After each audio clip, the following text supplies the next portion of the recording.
एक बार गौतम बुद्ध के पास एक स्त्री अपने बच्चे को लेकर रोते हुए आती है और उनसे कहती है, प्रभु, मैं आपके पास बड़ी आशा लेकर आई हूँ।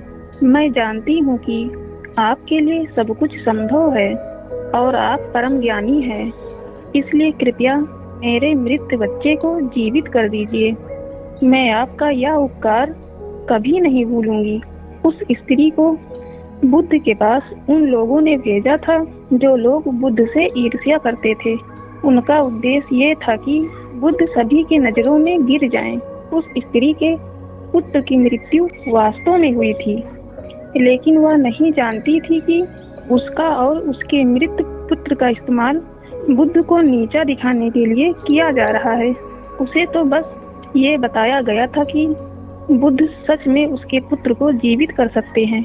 वो स्त्री कहती है कि हे प्रभु, कहिए ना प्रभु, आप मेरे पुत्र को जीवित कर देंगे ना। वहाँ उपस्थित सभी लोग बुद्ध के उत्तर का इंतजार कर रहे होते हैं। बुद्ध कहते हैं, हाँ, मैं तुम्हारे पुत्र को जीवित कर सकता हूँ। बुद्ध की ये बात सुन वहाँ उपस्थित सभी लोग चौंकते हैं और वह स्त्री बहुत प्रसन्न होती है।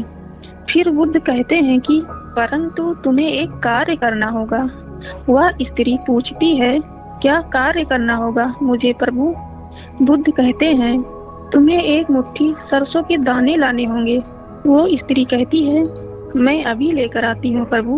बुद्ध कहते हैं, लेकिन ध्यान रहे कि दाने ऐसे घर से लाने हैं जिस घर में कभी किसी की मृत्यु न हुई हो। वह स्त्री उसी क्षण सरसों के दाने लेने के लिए अपने गांव में चली जाती है। वह अपने गांव के हर घर में जाकर पूछती है।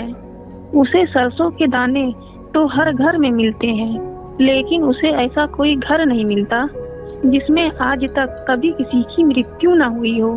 फिर वह स्त्री समझ जाती है कि मृत्यु जीवन का एक ऐसा सत्य है जिसे कोई नहीं बदल सकता। वह स्त्री बुद्ध के पास जाती है और कहती है, मैं इस बात को कहीं न कहीं जानती तो थी, लेकिन स्वीकारना नहीं चाहती थी। आपने बिना कुछ कहे ही मुझे इस सत्य से अवगत करा दिया। बुद्ध कहते हैं, जो जन्मा है उसकी मृत्यु निश्चित है और यही प्रकृति का नियम है।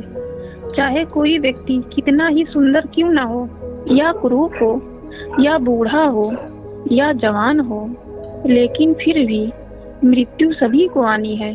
बुद्ध कहते हैं, ये संसार जिसे हम यथार्थ मानते हैं या दुख और पीड़ा का क्षण भंगुर खेल है। इसलिए जो जन्मा है उसकी मृत्यु निश्चित है। गाइस, आपको यह कहानी कैसी लगी हमें कमेंट में जरूर बताइएगा। वीडियो अच्छी लगी तो लाइक शेयर सब्सक्राइब कर नोटिफिकेशन बेल को ऑन कर दीजिएगा। Thank you so much for watching this video.